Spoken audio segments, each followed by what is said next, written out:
ce nouveau numéro d'Asphalte, toujours plus d'actualités automobiles dans cette émission. Allez, sans plus attendre, voici le sommaire.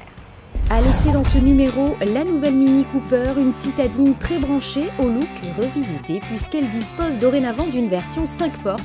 Notre pilote Jean-Pierre Vallée nous proposera un essai complet. Mais avant de commencer, place au 18e Rallye Monte-Carlo historique. Asphalte a suivi cette année le team Renault Classique. De la préparation des équipes au podium final, vous allez tout savoir.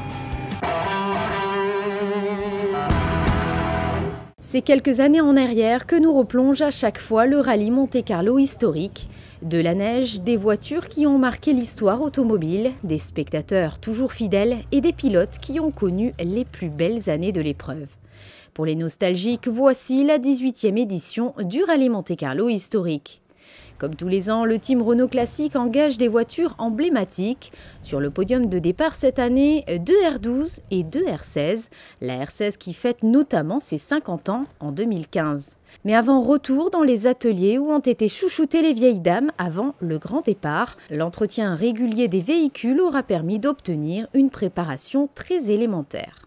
On est parti d'une R16 TS qui a couru au Monte-Carlo à l'époque, que Mehdi Gordini avait conduit à l'époque aussi sur cette auto-là. Et donc en fin de compte, la préparation, c'est pas une préparation super pointue parce qu'on privilégie beaucoup la fiabilité plus que la compétition. Donc on a vraiment fiabilisé les choses et augmenté, mais tranquille. C'est-à-dire l'évolution moteur, en fin de compte, on est resté d'origine. À part, on a équilibré le vibroquin, mis un petit arbre-à un peu plus pointu. Mais tout ce qui est carburation, allumage, on a tout gardé pareil.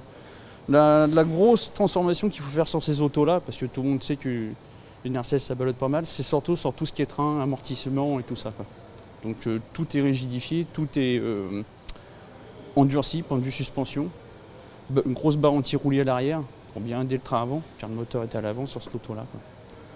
Mais par contre, elle a un avantage, c'est d'avoir un moteur en position centrale avant, c'est-à-dire que le moteur est retourné comme sur les 4L et les Renault 5, et ça lui donne vachement de directivité sur l'avant, et ça part vraiment sur les 4 roues, c'est bien, quoi.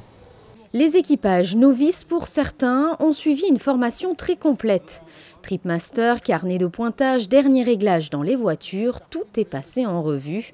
Pendant que les uns peaufinent les rouages de la régularité, d'autres s'accordent sur les points d'assistance prévus sur le parcours. Les fourgons sont équipés de différentes pièces de rechange en cas de problème mécanique. Réglé comme du papier à musique, le team ne laisse rien au hasard. Concurrents, mécaniciens, le planning établi est très précis pour les équipes. Dernier coup de polish, les véhicules sont prêts pour leur présentation officielle. Et c'est sur la péniche Renault en région parisienne que les bolides sont dévoilés. Distribution des roadbooks, des blousons et du matériel nécessaire avant le grand départ. Le dernier brief de l'équipe donne le ton de cette 18e édition. Il faut offrir, sur les rallyes comme le rallye Monte-Carlo, le but du jeu, c'est pas de gagner, c'est pas ça l'important.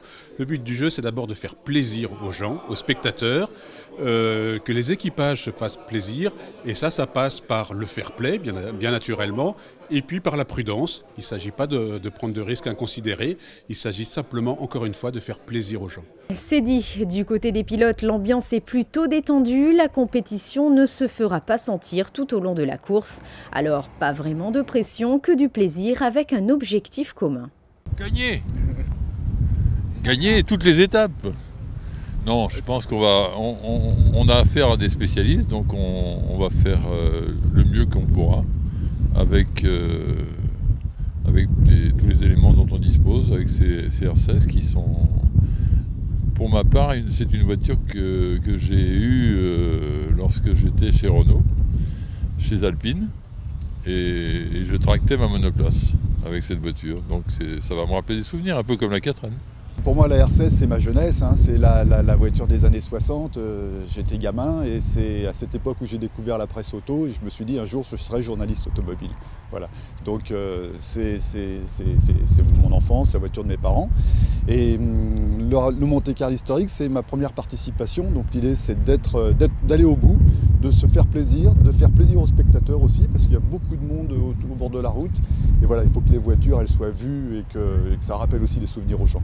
Pour moi, d'abord, arrive au bout, le classement, ça a toujours été pour moi l'historique secondaire, c'est-à-dire on termine au milieu du classement, c'est bien, un peu plus loin, c'est bien. J'ai pas d'objectif de victoire, ça c'est sûr. Mais terminer, arriver au bout à Monte-Carlo, bien sûr, à Monaco, et que la voiture marchait bien, qu'on s'amuse un petit peu parce que je crois qu'il va y avoir un peu de neige.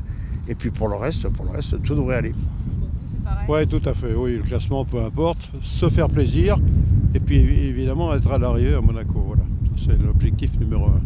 Les équipages quittent Paris par la route pour rejoindre leur ville de départ. Le team Renault Classique s'élance donc de Reims dès le vendredi. Il ferme ainsi la marche du parcours de concentration.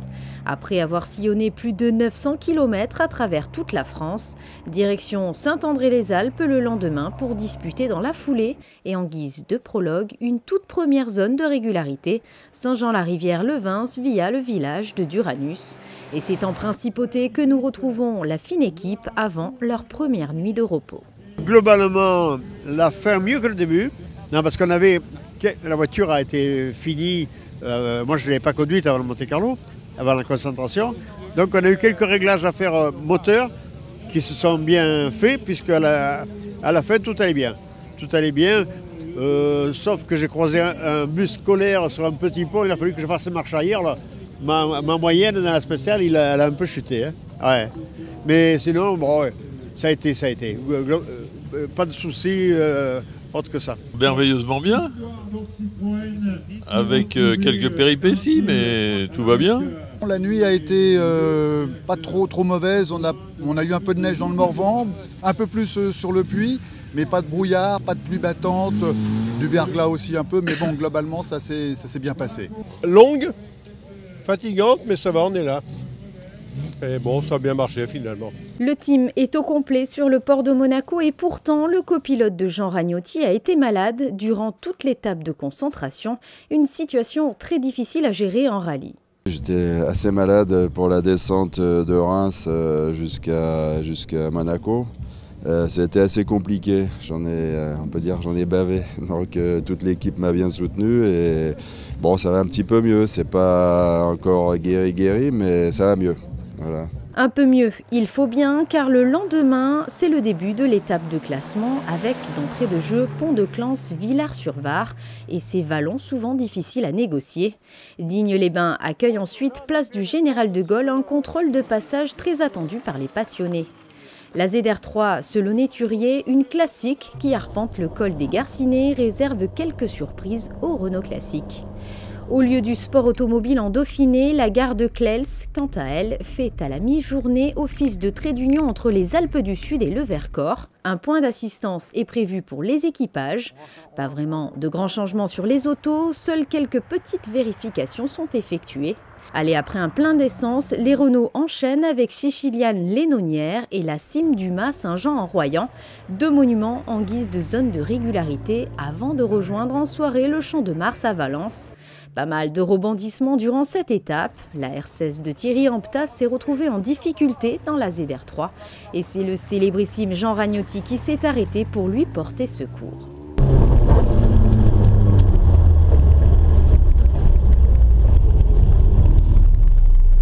Sortir, là. Ouais, je crois pas.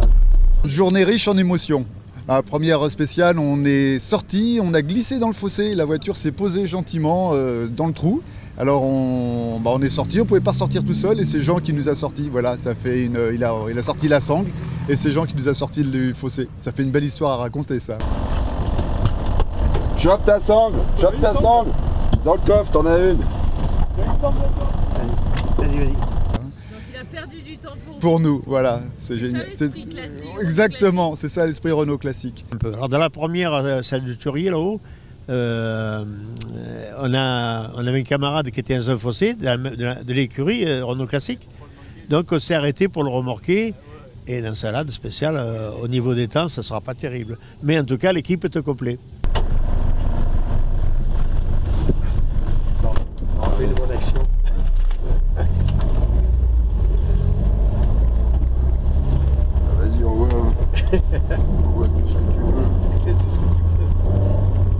Et puis après, ça allait de mieux en mieux.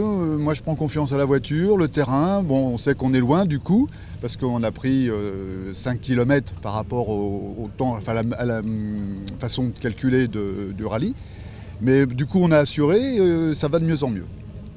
J'ai juste abîmé un petit phare parce que dans le dernier, dans les Charassons, ils ont ouvert la route avec un gros bulle parce que ça avait été fermé tout l'hiver. Et il y avait des grosses mottes de neige ou de glace. Et il y en a une qui a... J'ai dû couper un peu trop la corde. Il y en a une qui m'a fait un anti-brouillard. Et pourtant, moi, je suis pour le brouillard. Mais c'est mon anti-brouillard qui a craqué.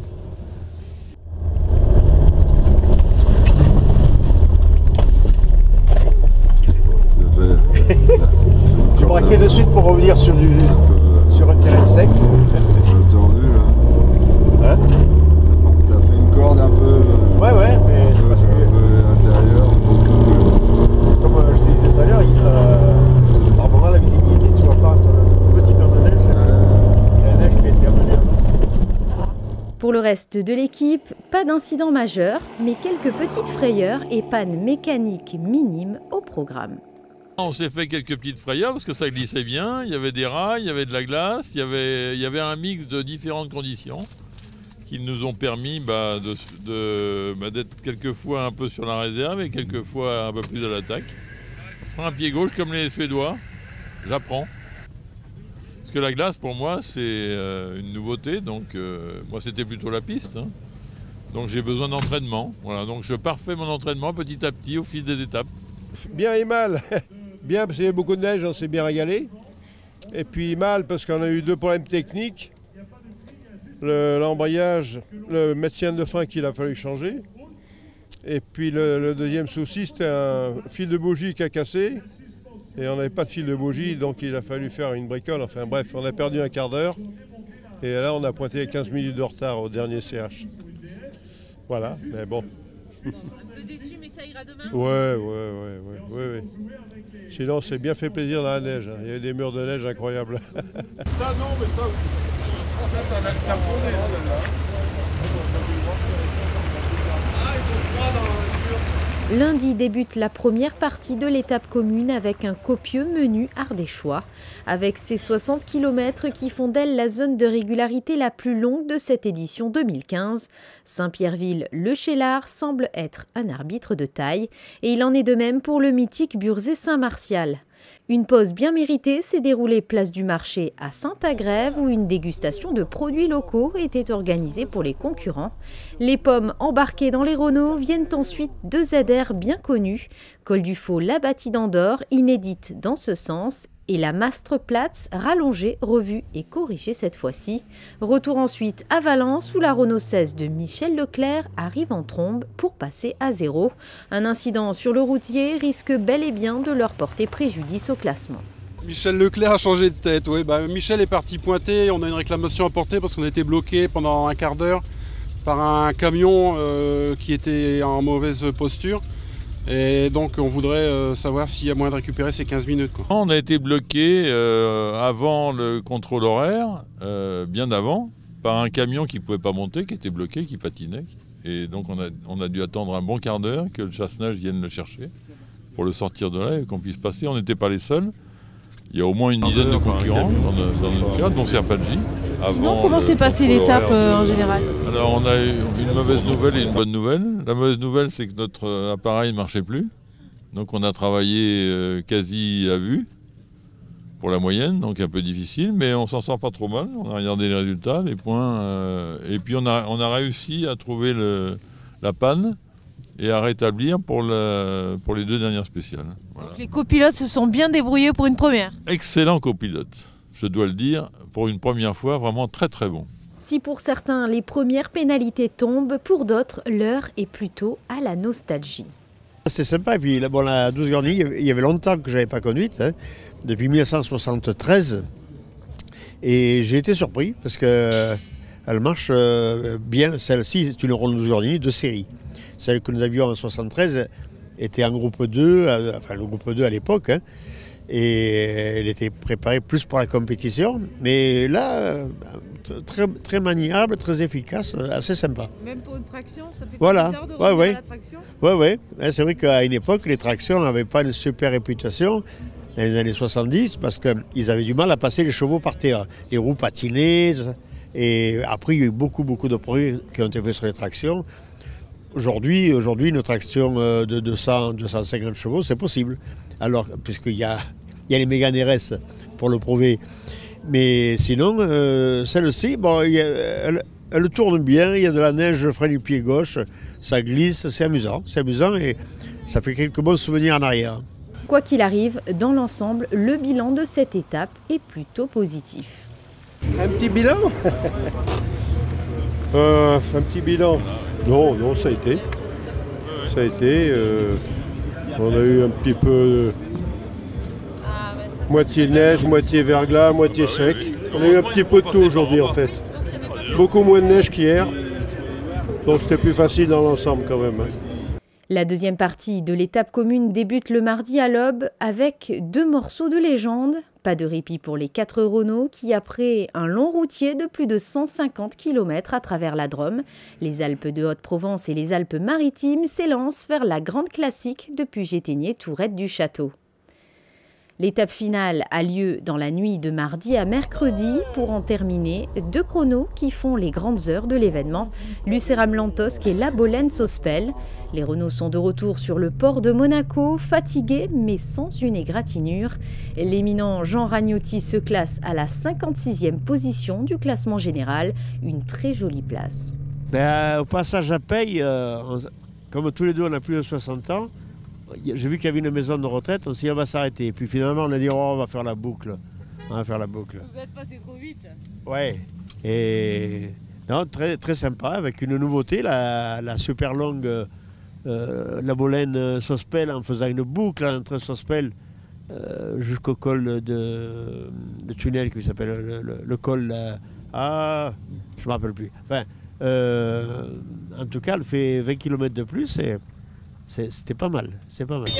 Michel Leclerc n'avait pas un, mais 2 copilotes exceptionnellement. Les 2 hommes se sont échangés régulièrement les places dans la Renault 16. Ces passionnés sont tout simplement des amateurs qui ont gagné un concours afin de participer à ce rallye Monte-Carlo historique. L'équipage termine ainsi l'épreuve 70e, une expérience qu'ils ne sont pas prêts d'oublier. C'est comme à la maison, on est dans son canapé, on regarde la télé, il y a le chauffeur, tout est parfait. On est petite frayeur. On s'accroche de temps en temps, il y a des poignées de chaque côté. Le numéro 12, quant à lui, termine à la 124e place dans la joie et la bonne humeur toujours. Ouf, dur. Pourquoi? Parce que la première spéciale, très sinueuse, c'est épingle sur épingle. Beaucoup de glace, de verglas, de gravier. Voilà. La deuxième qui était beaucoup plus longue était plus facile en fait. C'était beaucoup plus roulante. Mais bon voilà, ça s'est bien terminé. Thierry Amptas, journaliste auto, réalise également son premier rallye. À l'arrivée, l'homme n'en revient pas d'avoir été au bout et de terminer à l'honorable 186e place. Cette nuit c'était long, physique, parce qu'il y a beaucoup d'épingles. Et puis bon, un petit peu de tension quand même, parce que la fatigue, la peur de faire la dernière bêtise qui va nous empêcher d'être à bon port. Mais non, finalement tout s'est bien passé. Voilà, donc, alors pour une première expérience, quel est le bilan finalement que vous très positif, très positif, très riche. C'est vraiment une épreuve très dense, très intense, très dense et qui permet aussi de voir, quand on aime la voiture, les belles mécaniques, de voir autour de soi des voitures historiques, c'est génial. Une expérience formidable, une expérience humaine formidable. On reste quand même pendant 5 jours l'un à côté de l'autre à faire avancer cette machine et on est très content d'avoir pu pour Renault amener la voiture à bon port sur le port de Monaco en cette nuit à 2 h du matin. Voilà. Pilote de Renault, amateur, le team Renault Classique a encore une fois atteint son objectif. Les 4 voitures sont à l'arrivée sans le moindre incident mécanique majeur. Avec ces conditions exceptionnelles cette année, pour les spectateurs venus nombreux, le temps s'est un peu arrêté durant ce 18e rallye Monte-Carlo historique.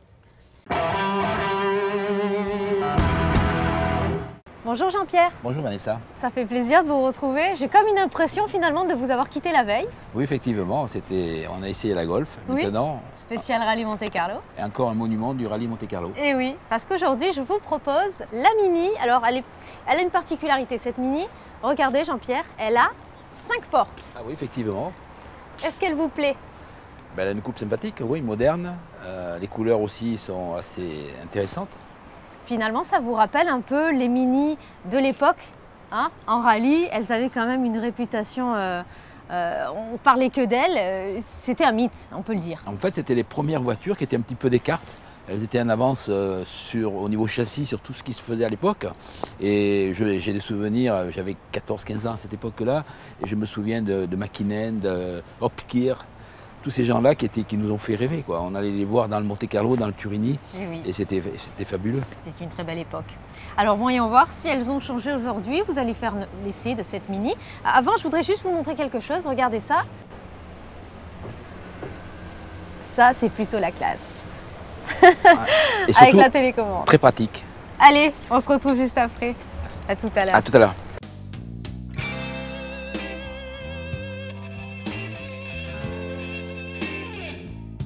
Avec un empattement de plus de 7 cm, la nouvelle Mini offre désormais 5 portes. L'interprétation du design extérieur révolutionne véritablement le modèle, mais difficile d'échapper aux formes propres de la marque, comme sa structure de carrosserie qui affirme les proportions que l'on connaît bien. Les qualités fonctionnelles de cette 5 portes se manifestent également dans sa silhouette, dessinée par sa ligne de toit unique. Elle établit en outre un lien avec les racines historiques, tout en traduisant le développement révolutionnaire du nouveau concept de véhicule.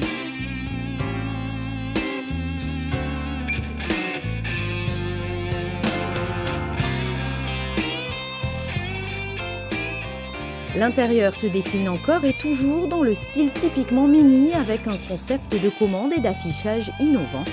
Les lignes sont claires, les combinaisons de matières et de couleurs sont très haut de gamme. La fonctionnalité moderne souligne l'ambiance premium dans l'habitacle de cette nouvelle Mini 5 portes. Bon, cette fois-ci, nous avons décidé de vous faire découvrir un petit moteur diesel. Pourquoi pas finalement? Oui, effectivement. Je crois que les petits turbos diesel sont très à la mode actuellement chez tous les constructeurs. Donc Mini s'y est mis aussi. Qu'est-ce que vous avez ressenti finalement pendant cet essai? Ce moteur est énormément coupleux. Il réagit très rapidement avec des accélérations qui sont très toniques. Il est aussi très souple en conduite classique en ville. Donc c'est une voiture qui est très facile à utiliser pour monsieur et madame tout le monde et sympathique à conduire. Le modèle que nous essayons aujourd'hui dispose d'un moteur diesel s'élevant à 116 chevaux turbo. Le couple maximum de 270 Nm est disponible à près de 1700 tours minute. Ce dernier permet alors une accélération de 0 à 100 km/h en 9 secondes 4. Sa vitesse de pointe atteint donc les 200 km/h. La Mini 5 portes bénéficie de la nouvelle génération de moteurs au standard élevé en ce qui concerne la qualité de la finition, de la sécurité et du confort, surtout au niveau de l'acoustique et des vibrations. Jean-Pierre, on se souvient, on en parlait tout à l'heure, des Mini d'antan, finalement pour leur côté karting. Est-ce le cas sur ce modèle? On retrouve quand même toujours ce châssis très bas, où on est assis ras du sol. Donc on retrouve une configuration de voiture à tendance sportive. Et donc c'est vraiment sympathique à conduire. On a l'impression que la voiture est très réactive, très facile à conduire. Sitôt qu'on donne un coup de volant, elle réagit automatiquement. Bon, elle est peut-être en châssis un petit peu dure, mais c'est normal puisque c'est une voiture quand même qui a une tendance sportive. Allez Jean-Pierre, vous connaissez le principe de l'émission. Est-ce que ce modèle vous a plu? Est-ce que vous allez l'adopter? Peut-être elle ne convient pas du tout à mes besoins puisque nous ne sommes que deux à monter dans une voiture. Mais effectivement, pour un couple avec des enfants, c'est une voiture très sympathique avec des facilités d'accès par les portes arrière. Ça c'est vrai. C'est quand même un plus pour des familles et même peut-être pour les gens qui veulent entrer plus facilement des objets par les portes arrière. Moi ce qui m'a vraiment plu, c'est de retrouver cette conduite typée des Mini. Et oui. Un petit peu voiture sportive, à tendance sportive, tout en conservant quand même les agréments d'une voiture de tourisme classique, quoi. C'est vrai que là on retrouve vraiment l'ADN Mini. Exactement, tout à fait ça, avec tout son côté sympathique. Bon, pas d'aspect négatif alors? Non, une voiture vraiment à conseiller, qui est vraiment sympathique à conduire. Bon, très bien. Merci Jean-Pierre, c'était encore un bel essai en votre compagnie. J'espère vous revoir très vite. Écoutez, avec grand plaisir. Merci Jean-Pierre, à bientôt. Merci Vanessa, à bientôt. Il faut bien admettre que la Mini 5 portes est une excellente auto à l'incroyable finition et aux prestations dynamiques convaincantes. Inédite, cette variante propose donc davantage d'espace pour les passagers, une option non négligeable. À savoir qu'aujourd'hui, près de 2 citadines sur 3 se vendent en carrosserie 5 portes. Difficile donc de ne pas être présent sur ce terrain pour le constructeur anglais. Asphalt, c'est terminé, mais on se retrouve le mois prochain pour découvrir encore plus d'actualités automobiles. Merci Jean-Pierre. À bientôt, merci. À très vite, à bientôt.